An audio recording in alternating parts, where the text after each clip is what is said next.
আপনি তো একটা ইমোশনাল কোশ্চেন করে ফেলছেন। আমি আমার নানুকে শেষবার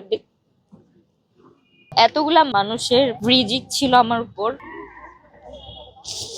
আপনজন নাটকটা এই মুহূর্তে একদিনে 1.5 মিলিয়ন মানুষ অলরেডি দেখে ফেলেছে। এটা একটা নারী কেন্দ্রিক গল্প ছিল, একটা মেয়ের ত্যাগের গল্প ছিল, যেখানে কোনো হিরো নেই। মনিরা মিঠু আপু ছিল আমার মা চরিত্রে।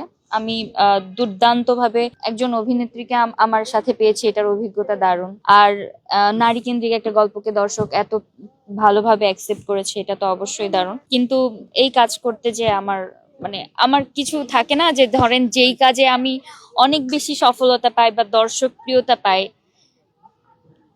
ওখানে আমার কিছু ত্যাগ থাকে।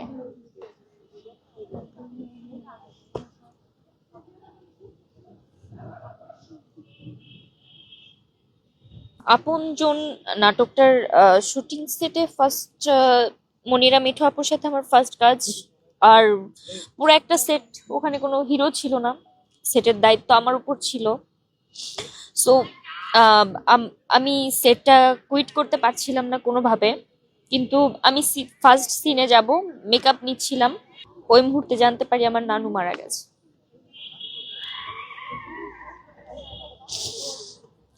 আহ, কিন্তু ওখানে এমন সিচুয়েশন যে আমি এখান থেকে যে আসলে দেখতে পারবো না, কারণ ঢাকা থেকে যেতে যেতে আর ওনাকে রাখার সম্ভব না।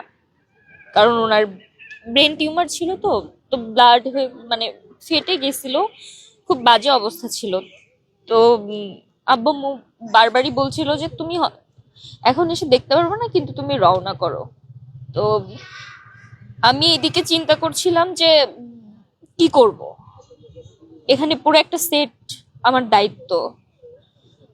হয়তো বা আমার থেকে উপরের কেউ থাকলে, কোনো হিরো থাকলে বা গার্জিয়ান থাকলে উনি সেটের সিদ্ধান্ত নিতেন।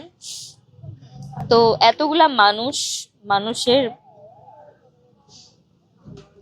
রিজিক ছিল আমার উপর।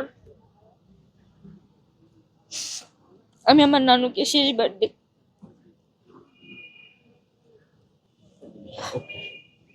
আমি আমি ওখানে একটা সিন আছে, লাশের সিন, আমার মা মারা যায়। এই লাশের সিনটা যখন আমি করতেছি, জাস্ট তারা 5 মিনিট আগে আমি শেষবার ভিডিও কলে দেখতে পারছিলাম।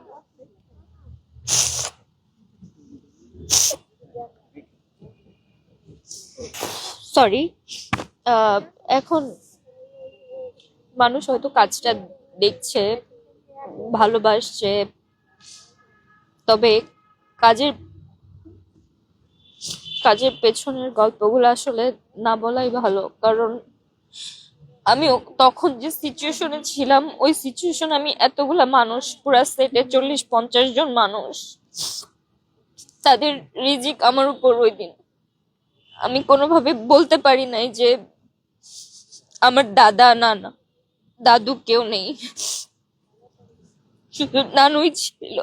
আর নানুর আমি খুব আদরের ছিলাম। আমার উপর কেউ কেউ রেগে নেই, না আমার আব্বু আম্মু, না, কারণ আমার পরিবারের সবাই জানে আমি আমার নানুকে কতটুকু ভালোবাসতাম।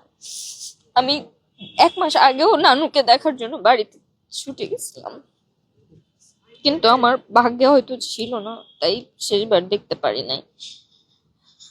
কিন্তু এটাই যে আমি সেদিন পারি নাই দায়িত্বের জায়গা থেকে। এটাই আমাদের স্টোরি। এখন মানুষ নাটকটা দেখছে, ভালোবাসছে, কিন্তু আমার এই আফসোস সারা জীবন।